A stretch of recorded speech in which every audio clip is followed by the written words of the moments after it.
నమస్తే అండి. Welcome back to my channel Sunitha Kandakatla.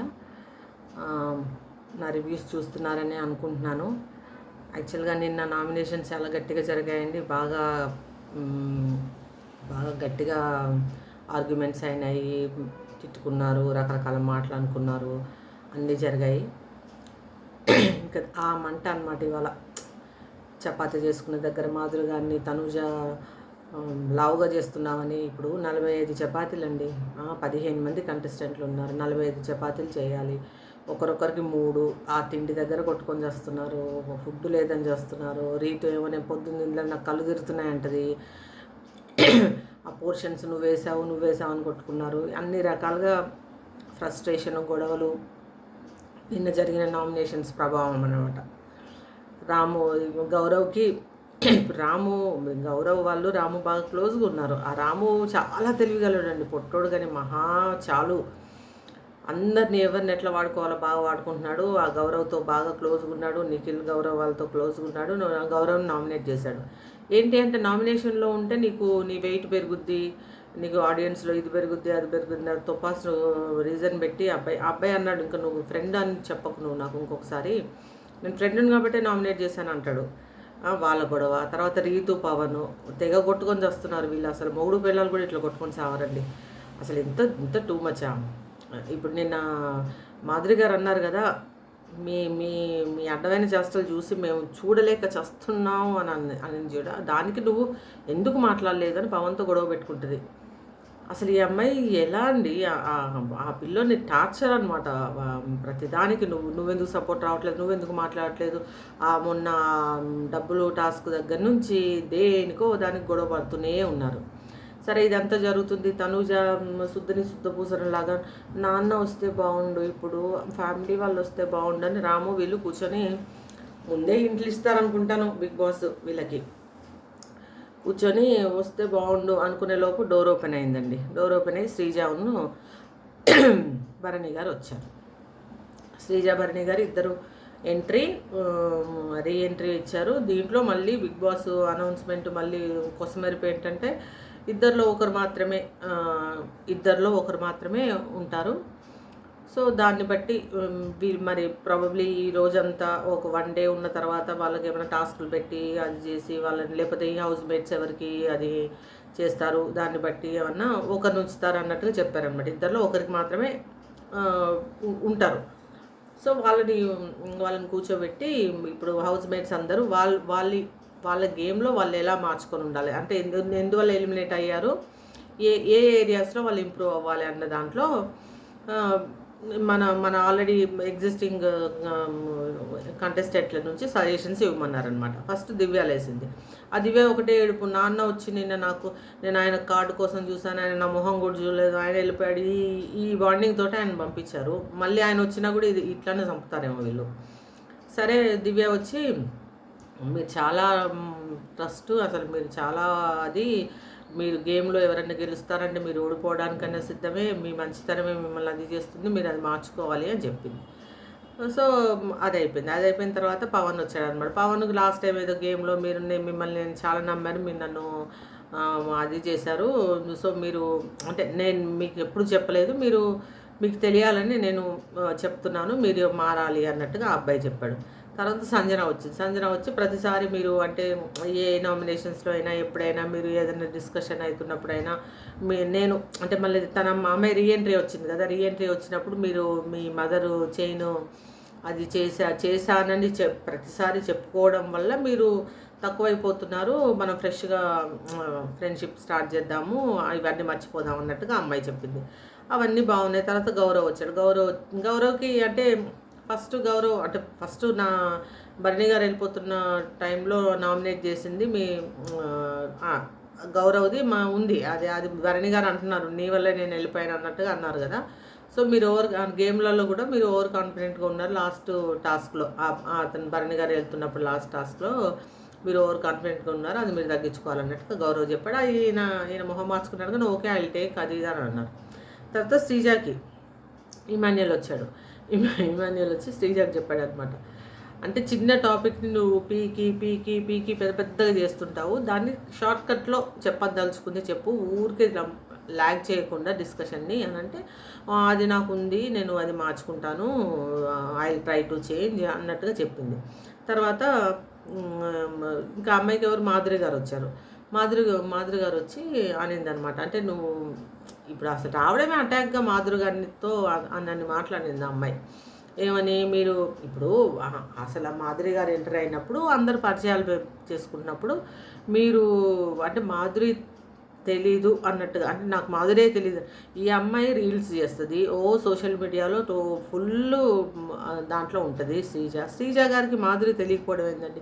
Common man మాకే తెలుసు మాధురి గారు, రెగ్యులర్ న్యూస్లో ఉంటారు, యూట్యూబ్ ఛానల్ ఉంది ఆవిడకి. దువ్వాడ శ్రీనివాస గారు మాధురి గారి రిలేషన్షిప్ అందరికీ తెలుసు. వాళ్ళిద్దరు అసలు ఈ టాపిక్ గురించి మొత్తం ఆంధ్ర తెలంగాణ అందరికీ తెలుసు. ఈ అమ్మాయికి మాత్రం తెలియదట. అది ఇది బల్బు అన్నారు దీన్ని. సో ఆవిడకి కాలింది. ఆవిడ అనింది, నాకు తెలియదు, అయితే తెలుసుకోనింది అనమాట. నేను బయట, ఈ అమ్మాయి బయట నుంచి వచ్చి నేను బయట కూడా తెలుసుకున్నాను, ఎవరికి తెలియదండి అన్నట్టుగా మాట్లాడుతుంది అనమాట. దీన్నే పోకింగ్ అంటారు. దాన్ని కెలికి అది చేయడం మనుషుల్ని. ఆవిడ ఫీల్ అయింది. అంటే ఆ అమ్మాయి ఏజ్ ఏంటి, ఆ మాట్లాడే మాటలేంటి. సో ఓవరాల్గా ఇదంతా జరిగిన తర్వాత ఇప్పుడు బిగ్ బాస్ ఏమంటారంటే, ఈ ఇద్దరిలో ఒకరు మాత్రమే హౌస్లో ఉంటారు. దానికి ఓటింగ్ లైన్స్ ఇప్పుడు 10:30 నుంచి రేపు 11:59 వరకు మనము ఓట్స్ వేయాలి, వాళ్ళిద్దరిలో ఎవరు ఉండాలని. ఇప్పుడు ఇద్దరు ఉంటే మనకు వచ్చింది సచ్చింది ఏం లేదు, కానీ ఎవరు జెన్యున్గా ఉన్నారు, ఎవరు బెటర్గా ఆడతారు అనేది ముఖ్యం. ఇప్పుడు భరణి గారు వస్తే వీళ్ళిద్దరు బతకనిస్తారా తెలీదు. భరణి గారు ఆడతారు, ఆయన గేమ్స్ ఆడడంలో అందులో నో డౌట్. కాకపోతే ఆయన ఇండివిజువల్గా ఆడాలి. ఇంకా శ్రీజ వస్తే ఈ నస అంటే కీచు పని తెగ వాగేస్తుంటుంది. ఆ అమ్మాయి అది మార్చుకొని ఉంటే బాగా ఆడుతుంది. ఇంకా అందులో మళ్ళీ రీఎంటర్ అనేసరికి ఇంకా తోపు తొక్కలాగా ఓవర్ యాక్షన్ చేస్తుందేమో అనిపిస్తుంది. భరణి గారు అయితే కొంచెం కంపోజ్డ్గా ఉంటారా అని మనకు అనిపిస్తుంది. ఇంత మనకు అనిపిస్తుంటే బిగ్ బాస్ ఆయన ఉంచాడు కదా, నాకు తెలిసి శ్రీజనే ఉంచితే భరణి గారినే పంపిస్తారని నేను అనుకుంటున్నాను. సో ఇద్దరిలో ఎవరు ఉంటారు, ఎవరు కంటిన్యూ అవుతారు? శ్రీజ ఉంటుందా, భరణి గారు ఉంటారా? ఇప్పుడు ఓటింగ్ లైన్స్ ఓపెన్ అయ్యాయి, ఎవరిని సేవ్ చేయాలి, ఎవరిని బయటికి పంపించాలనేది మన చేతుల్లోనే ఉంది. అది మన చేతుల్లో ఉందని మనకు చెప్తున్నారు. అది ఉంటుందో లేదో మనకు తెలియదు. వాళ్ళు ఎవరిని ఉంచాలో వాళ్ళే ఉంచుతారు.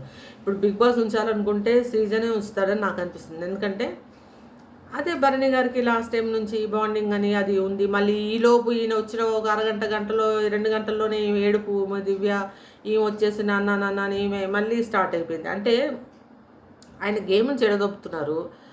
అది పక్కన పెడితే ఇప్పుడు ఆయన ఉన్న తర్వాత కూడా ఆయన గేమ్ ఆయన ఆడిస్తారని నాకు అనిపించట్లేదు. నేను పన్నీర్ చేసి పెట్టాను, అన్నయ్య నాతో మాట్లాడకుండానే వెళ్ళిపోయాడని ఆమె ఏడుస్తుంది. నిన్న నామినేషన్స్ అవ్వగానే. సో ఇట్లాంటివి జరుగుతున్నప్పుడు మరి ఆయన్ని ఉంచుతారని నాకు అనిపించట్లేదు. శ్రీజే ఉంటుందేమో ఆ నోరేసుకొని మళ్ళీ మనం అది భరించాల్సిందే అని నేను అనుకుంటున్నా. చూడాలి మనం రేపు మనకి రివ్యూ టైం కల్లా శ్రీజ ఉంటుందా, భరణి గారు ఉంటారా అనే విషయం మనకు తెలుస్తుంది. మీకు ఎవరు ఉండాలనుకుంటున్నారో మీరు కామెంట్ చేయండి. మనం అనుకున్న విధంగా భరణి గారు ఉంటే బాగుండని నేను అనుకుంటున్నాను. శ్రీజ ఉంటే బాగుండు అని బిగ్ బాస్ అనుకుంటే ఒకవేళ చూడాలి మనం. దాని వరకు రేపటి వరకు మనం వెయిట్ చేద్దామండి. సో అంతవరకు మా ఛానల్ చిన్నవి పెట్టుకుంటున్నామండి. ఏదో చూసి లైక్ చేయండి, ప్లీజ్ షేర్ చేయండి, మీ ఫ్రెండ్స్కి సజెస్ట్ చేయండి, సబ్స్క్రైబ్ చేయండి, బెల్ ఐకాన్ నొక్కండి. నా వీడియోస్ అవి నోటిఫికేషన్స్ వస్తాయి. నాదేముందండి, చిన్న లైఫ్. దాంట్లో పెద్ద టాపిక్స్ ఉండి ఏదో నేను చూసిన దాంట్లో అవి షేర్ చేసుకుంటున్నాము. అంతకుమించి ఏం లేదు. చిన్న కుట్టి ఫ్యామిలీ, నేను మా బాబు. సో మా లైఫ్లో ఏమీ లేదు. ఆఫీసు, ఇల్లు, మా కుక్క పిల్లలు, అంతకుమించి పెద్ద ఏం లేదు. సెపరేట్ కంటెంట్ పెట్టాలి అని అంటే ఇంకా ముందు నేను కూడా ఎక్స్ప్లోర్ చేసి ఏవైతే బెటర్గా ఉంటుంది అనేది నేను కూడా స్టడీ చేసి మంచి కంటెంట్తో రావాలని ట్రై చేస్తున్నాను. టైం ఉండట్లేదండి అంతే. ఆఫీస్ నుండి రావడం, మళ్ళీ కుక్కలకు అన్నాలు పెట్టడం, మన వంట పని మన పని ఉంటుంది కదా. మళ్ళీ తర్వాత మోరోవర్ వచ్చిన దగ్గర నుంచి బిగ్ బాస్ చూడడం, ఈ మాత్రం కంటెంట్ ఇవ్వడానికి నేను కూడా చూడాలి కదా. పూర్తిగా చూసి సో కొంచెం అనలైజ్ చేసుకొని పాయింట్స్ రాసుకొని దాన్ని చెప్పడానికి మీకు ట్రై చేస్తున్నాను. సో బాగానే ఉందో మరి మీరే చెప్పాలి ఎలా ఉంది అని. ఇంకా బెటర్మెంట్గా ఏమన్నా సజెషన్స్ ఇస్తే నేను డెఫినెట్గా దాన్ని ఫాలో అవుతాను. సో రేపు మళ్ళీ మంచి రివ్యూతో కలుద్దాము. భరణి గారు ఉంటారా, శ్రీజ గారు ఉంటారా అనే దాన్ని బట్టి రేపు ఏదైనా టాస్కులు పెట్టి వాళ్ళకి, అంటే యాక్చువల్గా లైవ్లో అయితే ఒక టాస్క్ అయింది. రెండో రౌండ్ మూడో రౌండ్ అవుతోంది. ఈలోపు 9:30 షో వచ్చిందనమాట. సో దీనికి షిఫ్ట్ అయిపోయి చూశాను. లైవ్‌లో చూస్తున్నప్పుడు లాగ్ చేసుకుంటూ పోతుంటాడండి. ఓ గంటలు గంటలు ఆడతారు కదా! అందులో ఏం ఉండదు. అందులో వాళ్ళ ఫేసులు చూపిచ్చారు మనకి కొత్తగా. అంటే ఇప్పుడు అంటే ఇప్పుడు భరణి గారు, శ్రీజ వచ్చిన తర్వాత వాళ్ళ ఫేసులు చూపిచ్చారు మనకి. సో లైవ్ చూసిన దానికన్నా 9:30 to 10:30 కొంచెం పాయింట్ టు పాయింట్ ఉంటది అన్నట్టుగా అది ఆ గేమ్ సెకండ్ రౌండ్ అవుతుంది. ఆల్రెడీ శ్రీజను, భరణి గారు ఎంట్రీ అయిపోయారు 24/7లో. వాళ్ళకొక టాస్క్ కూడా పెట్టారు. ఆ టాస్క్ కూడా అవుతుంది. సో ఆ టాస్క్‌లో అంత తొండి తోత్రి జరిగిపోయింది ఆల్రెడీ. ఎవరికో మరి ఇంజ్యూరీ అయింది తనకి. సో మళ్ళీ రాము ఆడుతున్నాడు. సో అది అవుతోంది. ఇవాళైతే మనకు 9:30 to 10:30 దాంట్లో మాత్రం ఆ గేమ్ చూపెట్టలేదు. సో ఆ 2, 3 గేమ్స్ పెడతారేమో వాటి ఓవరాల్‌గా పర్ఫార్మెన్స్‌ని బట్టి శ్రీజనా, భరణి గారినా అని డిసైడ్ చేసే పెడతారు. మన తొక్కలో ఓటింగ్‌లేమి వీళ్ళేమి క్యాలిక్యులేట్ చేసుకోరు నాకు తెలిసి. మన టైం వేస్ట్ తప్ప. సో ఓటింగ్ లైన్స్ అయితే ఓపెన్ అయినాయి అని చెప్పారు. సో దాన్ని బట్టి చేస్తారా లేకపోతే ఎట్లా చేస్తారనేది రేపు చూడాలి. ఇద్దరిలో ఎవరు ఉంటారనేది. సో అంతవరకు కొంచెం నా ఛానల్ని చూస్తూ ఉండండి. లైక్ చేయండి, ప్లీజ్ షేర్ చేయండి అండ్ సబ్స్క్రైబ్ చేయండి. థ్యాంక్ యూ సో మచ్ అండి. మళ్ళీ రేపటి రివ్యూతో మళ్ళీ కలుద్దాం. Thank you so much.